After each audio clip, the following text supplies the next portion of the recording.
नमस्कार मित्रांनो, सहर्ष स्वागत आपल्या चॅनलमध्ये, ज्याचं नाव आहे साई सर्जा ॲस्ट्रोवास्तू आणि पुण्यात मी महेश गोळे, आपला ज्योतिष सखा, ज्योतिष मित्र, आपल्यासोबत पुन्हा एकदा उपस्थित. मित्रांनो, आता झुरळ आणि कॉक्रोच या शब्दाला फार महत्त्व आलं आहे. आधी झुरळ, कॉक्रोच याच्याकडे घृणास्पद नजरेनं पाहिलं जायचं. कदाचित काही लोक आजही पाहत असतील, परंतु एक मूवमेंट मोठ्या प्रमाणात आपल्या देशामध्ये झाली, या कॉक्रोच यांनी केली. कॉक्रोच जनता पार्टी त्याच्याबद्दल बोलतोय. आणि त्यांनी देशाचे जे शिक्षण मंत्री आहेत धर्मेंद्र प्रधान यांचा राजीनामा घेतला. मोदी सरकारच्या काळात हा राजीनामा होणं ही फार मोठी गोष्ट आहे, परंतु तो झाला. आज आपण तेच विश्लेषण करणार आहोत की असं काय कारण घडलं की धर्मेंद्र प्रधान यांना त्यांचा राजीनामा द्यावा लागला. एवढं मोठं पॉलिटिकल करिअर आणि एवढा मोठा वरदहस्त म्हणजे प्रधानमंत्र्यांच्या जवळचे, अमित शहाच्या जवळचे आणि एका राज्याचे म्हणजे जवळपास आसाममध्ये त्यांचं जे वडिलांपासून चालत आलेलं एक मोठ्या प्रमाणाचं आपण म्हणू शकतो की जी एक परंपरा त्यांना लाभलेली होती, तर त्याचा एका प्रकारे या रेजिग्नेशनने एक असतं आपण म्हणू शकतो ड्रॉबॅक, तरी किमान सेटबॅक त्यांना झाला आपल्याला असं म्हणता येईल या विषयामध्ये. तर ते का झालं हे आज आपण आपल्या व्हिडिओमधून बघणार आहोत. केवळ कॉक्रोच जनता पार्टी यांचं आंदोलन याला कारणीभूत आहे का, की ग्रहांनी कशा प्रकारे त्यांना जेरीस आणलं आणि त्यांचा राजीनामा द्यायला लागला हे आपण बघूया. ह्या व्हिडिओ सुरू करताना याच्या आधी मी इथे एक डिस्क्लेमर देऊ इच्छितो की हा व्हिडिओ केवळ अभ्यासपूर्ण मार्गदर्शनासाठी आहे. इथं कुठलंही आम्हाला आमचं स्वतःचं राजकीय मत मांडायचं नाही, कुठल्याही राजकीय पक्षाची बदनामी करायची नाही किंवा कुठल्याही राजकीय पक्षाला समर्थन द्यायचं नाही किंवा त्याचं महिमामंडन करायचं नाही. केवळ आणि केवळ ज्योतिषशास्त्रीय विषयाने गोष्टी कशा घडतात हे दर्शकांना कळावं, जनतेला कळावं, त्या एका छोट्याशा उद्देशाने आम्ही हा व्हिडिओ आपल्यासमोर प्रस्तुत करत आहोत. तर मित्रांनो, झुरळ म्हणजे असं नाही की हे पहिलं झुरळांचं आंदोलन झालं आणि पहिल्यांदाच या आंदोलनामुळे काहीतरी घडलं आणि त्यांना त्यांचा राजीनामा द्यावा लागला. याच्या आधी आंदोलनं झाली, वेगवेगळ्या पक्षांनी म्हणा, राजकीय पक्षांनी असतील किंवा अन्य काही घटकांनी म्हणा, धर्मेंद्र प्रधान यांचा राजीनामा नीट पेपर लीक नंतर मागण्याचा प्रयत्न केला, तो झाला नाही. कॉक्रोचचं आंदोलन सुद्धा बराच काळ चाललं, पण ते आधी झालं नाही, परंतु जेव्हा जे सोनम वांगचुक आले त्याच्यानंतर थोडंसं त्याला एक प्रभाव मिळाला आणि त्यानंतर त्यांचा राजीनामा झाला. तर राजीनामा घडत असताना तो का घडला हे आपण पाहणार आहोत. आणि केवळ कॉक्रोचच्या या विरोधामुळे झाला असं म्हणता येणार नाही. तर त्यावेळेस धर्मेंद्र प्रधान यांच्या कुंडलीतील ग्रहांचं त्यांना झालेलं एक प्रकारे तिथे त्यांचं खच्चीकरण म्हणू शकतो आपण म्हणा, किंवा ग्रहांचा जो दुष्परिणाम जो झाला त्याचा परिणाम असा झाला की या कॉक्रोचच्या आंदोलनाचं परिपाक म्हणून त्यांना त्यांचा राजीनामा द्यावा लागला. कॉक्रोचचं आंदोलन आहे त्याचं मी हे नाही काढू इच्छित की त्यांनी जे केलं असेल त्यांच्या विषयावर बऱ्याच गोष्टी झाल्या, तर त्यांच्या केलेल्या आंदोलनाचं जर एक प्रकारे काय म्हणू आपण त्याला श्रेय म्हणा किंवा यश म्हणा, मी ते हिरावून घेऊ इच्छित नाही. परंतु हे आधी का नाही झालं आणि आत्ताच का झालं, तर याच्या ठिकाणी आपल्याला पाहायला मिळेल की ग्रहांची परिस्थिती कशी या कॉक्रोचच्या मदतीला आली आणि कशी धर्मेंद्र प्रधान यांच्या विरोधात गेली. त्याच्यामुळे त्यांना आपलं हे अस्तित्व म्हणा किंवा त्यांचं हे जे मोठं वजन होतं राजदरबारी ते कमी झालं आणि त्यांना त्यांचा राजकीय एक उतार त्यांच्या आयुष्यामध्ये आला. ही पत्रिका धर्मेंद्र प्रधान यांची आम्ही जी समाज माध्यमावर त्यांचं डेट ऑफ बर्थ उपलब्ध आहे तर त्या माध्यमातून आपल्यासमोर बनवून लावलेली आहे. याचा आमचा अभ्यास आहे, म्हणजे ॲज इट इज जसं तसं लावत नाही, आम्ही त्याच्यावर अभ्यास केला आणि अभ्यास करून ही पत्रिका आम्ही बनवलेली आहे.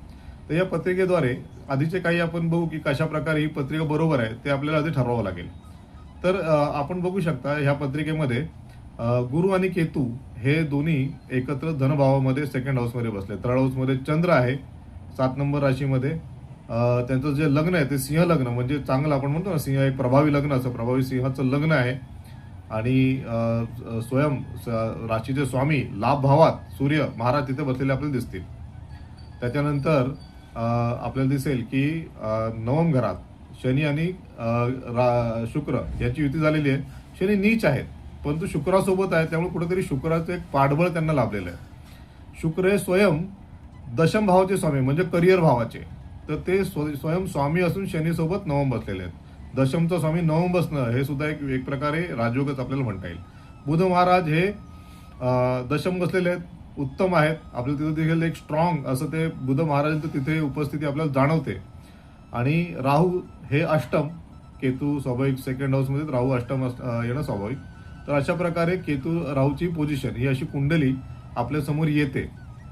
आता ह्याच्यामध्ये आपण बघूया की त्यांचा जो विवाह होता तो 1998 मध्ये झाला आणि त्या काळात शनी महाराजांमध्ये मंगळ महाराजांची अंतर्दशा. मंगळ महाराज वक्री चतुर्थ बसलेत, त्यामुळे तिसऱ्या घरामध्ये सुद्धा त्यांनी त्यांचा प्रभाव मांडला आणि त्यांचं दशमवती सुद्धा एक दृष्टी आल्यामुळे, सप्तम दृष्टी दशमवर आल्यामुळे आणि लाभ भावात सूर्य महाराजांवरती दृष्टी आल्यामुळे तिथेही त्यांनी एक प्रकारे स्वतःची पॉवर शक्ती बनवायचा प्रयत्न केलेला आहे.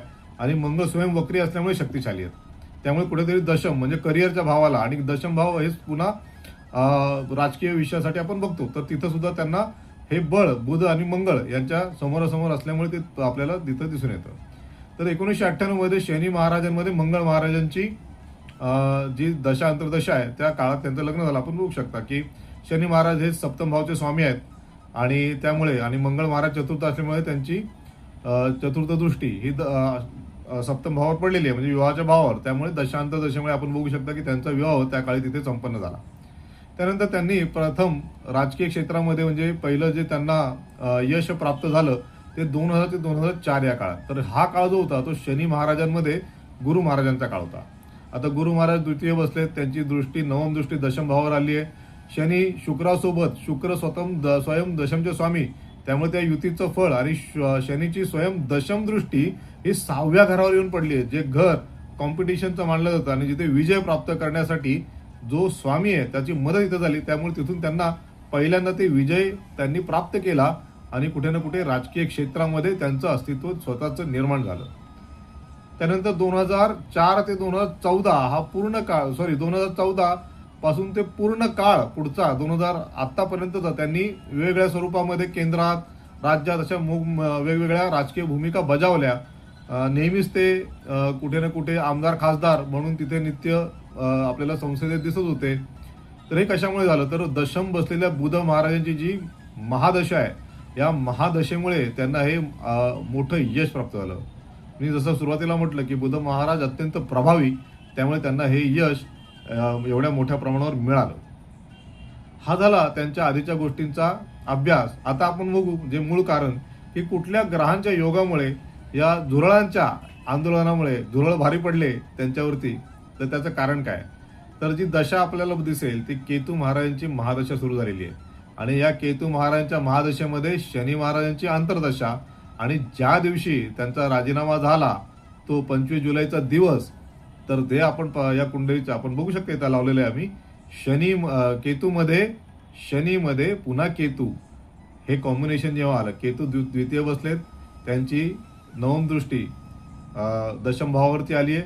शनी नीच आहेत आणि पुन्हा जसं आपण म्हटलं की त्यांची 6व्या घरावरती दृष्टी, आणि इथं केतूचा संबंध आला, शनी पुन्हा केतू आला आणि केतू ह्या गोष्टीमधून डिटॅच करवतो. आपल्या सगळ्यांना माहिती आहे केतू महाराजांचे गुणधर्म, आणि त्यामुळे द्वितीय बसलेल्या केतूची पुन्हा पंचम दृष्टी कुठे येणार, षष्टम भावावरती, 6व्या घरावरती. त्यामुळे 6वं घर हे पीडित झालं आणि 6वं घर हेच कॉम्पिटिशनचं घर आहे म्हणा, किंवा जे पराजयाचं असं घर आहे. आणि ह्या पाप फलप्रदाता 2 ग्रहांच्या या कॉम्बिनेशनमुळे त्यांची जी शक्ती होती ती शक्ती कुठेतरी कमी झाली आणि या ग्रहांच्या दुष्प्रभावामुळे त्यांना हार पत्करावी लागली. आणि या छोट्या मोठ्या झुरळांच्या एका आंदोलनाने, कुठलाही मोठा चेहरा नव्हता, तर या झुरळांच्या या छोट्या मोठ्या आंदोलनामुळे त्यांना त्यांचं राजकीय अस्तित्वामध्ये कुठेतरी एक मोठा ड्रॉबॅक भेटला, सेटबॅक बसला आणि त्यांना आपला राजीनामा द्यावा लागला. मित्रांनो, ही कुंडली आपल्यासाठी आम्ही मोठ्या अभ्यासाने तयार केली. जर विषय आवडला असेल तर या व्हिडिओला लाईक करा, आपल्या मित्रांसोबत शेअर करा, आपल्या या चॅनलला सबस्क्राईब करायला अजिबात विसरू नका.